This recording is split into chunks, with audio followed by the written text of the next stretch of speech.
morning, 7 to 11. I hope you've had a lovely week. The sun has been shining, it's glorious. I've been enjoying it. I hope you've been enjoying getting outside and trying some of the athletic stuff that we did on Tuesday. So that day we looked at some triple jump and javelin. Today I thought we could go through the basics of a little bit to do with the long jump, and for that I want to look at our run up and I want to look at our takeoff, and then after that we're going to look at some discus and go through some of the basic movements of that, because that's a little bit more complicated, something hardly any of you would have tried, but it's actually a really good event for you to have a look at. Okay? So we're going to move on to the warm up and then we'll have a look at those two sports.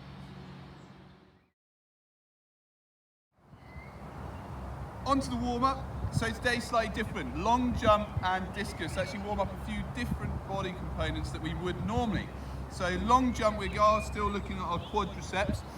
A prize for anyone that can email me or portal message me and tell me what the four muscles are for the quadricep. I'll tell you one, and then if you can get any of the other three. One of them is called the rectus femoris. Okay, so if you can find what the other three quadriceps are, then that would be great. So we need to warm them up, hamstrings, calves for the long jump, and then for our discus, it's actually a bit more of a twisting motion, so it's our abdominals, adductors, our chest, shoulder, and then our upper back. So I'm going to talk you through what I want to see, and then you go away and have an attempt. So, I want to see you jogging on the spot for 15 seconds, okay? Then I want to see 15 heel flicks, I want to see 15 high knees, I want to see 15 star jumps, 15 squats, and then 15 lunges on each foot.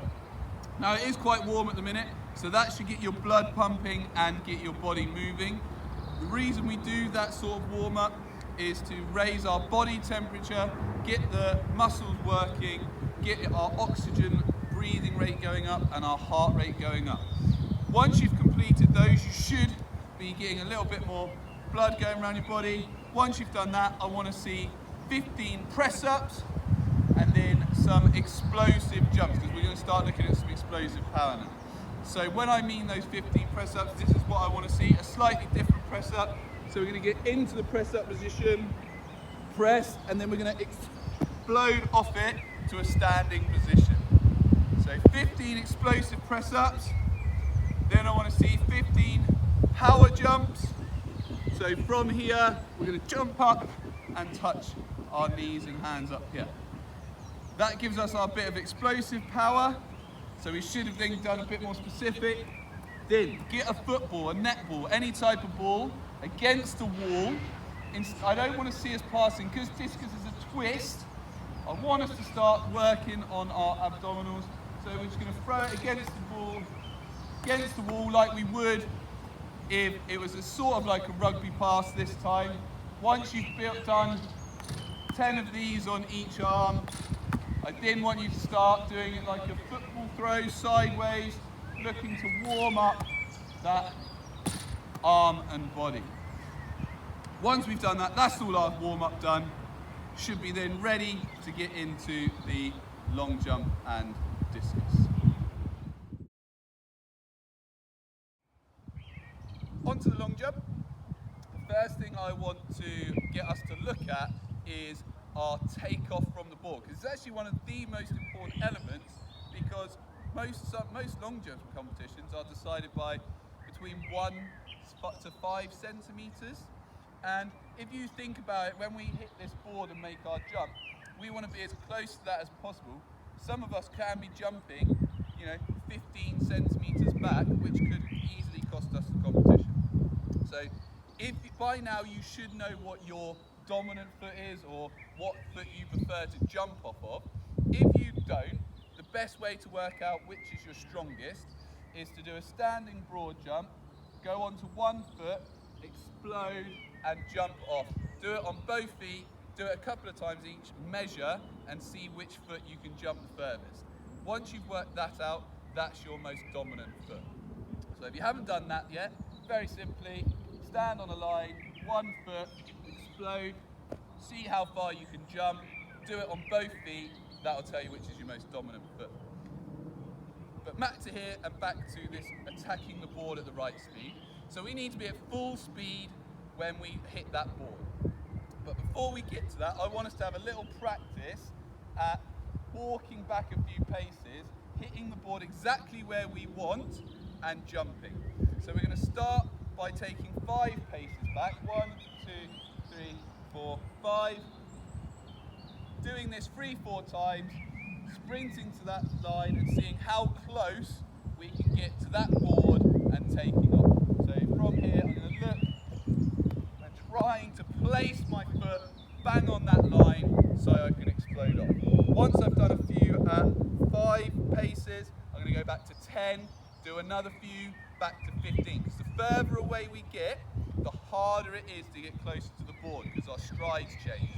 So we need to practice slowly building up the distance. Once you get to 15 paces, decide, are you at full speed? If you're at almost full speed, that's when you can then work out whether you need to move it back a little foot or move it forward a foot. Once you've got your complete distance and you're able to sprint to the board, hit and jump dead on the line, walk it out and measure it and remember it. And that's how long your run-up needs to be for the rest of the year, okay? Because as you get older, your strides will get longer. So, try it at the different distances, get as close to the board as possible. That's what I want to see happening for the first drill. Okay, on to our second drill. So now we have worked out our dominant foot, we've got our run-up going, and we're now attacking the board at full speed, so we know what foot we're attacking from. And so what I've done now, probably a bit far away from me, is I've put a hurdle in front of it. So I've used 2 cones and a pole. You can use 2 plant pots and a stick. Anything where there's a bit of height and trajectory. You want it so it can fall off, so don't use something which doesn't move. The reason we're putting that there in front of us is because we want to start attacking the board and jumping higher rather than straight. So how do we do that? Well, when we hit the board, when we're going to hit and we're going to extend our feet up high and look to really raise those feet up. So the next drill, put the hurdle out in front, using your full run up. What I want you to try and do is to explode up and get those feet up as high as you can to get as far forward as we can.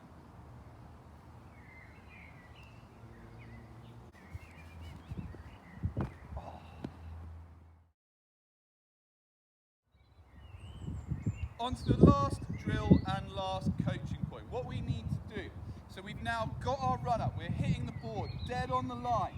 We've got our knee exploding, we're driving our hip up, extending our feet out. The last part is our arms. So we need to be attacking the board with our arms straight. As we hit the board, we throw our hands forward, not backwards, because if you throw backwards, you're pushing your momentum that way. So what I want us to see, same as before, now we're going to get a tape measure out, we're going to measure how far we go. But as we attack the board, as we explode with our hip, we're going to explode with our hands. We're going to throw them forward up to the vertical. Once you get to the vertical, your legs should be also horizontal. When we get to that point, we throw our hands down and try and stretch our legs forward as much as possible. So the whole movement should be attacking the board at speed, driving them hips up and exploding, driving your arms forward at the apex of your jump, throwing your hands down and stretching forward. Try those things, have a go, measure your distance, see if you can start improving. On to the javelin. Nope, discus.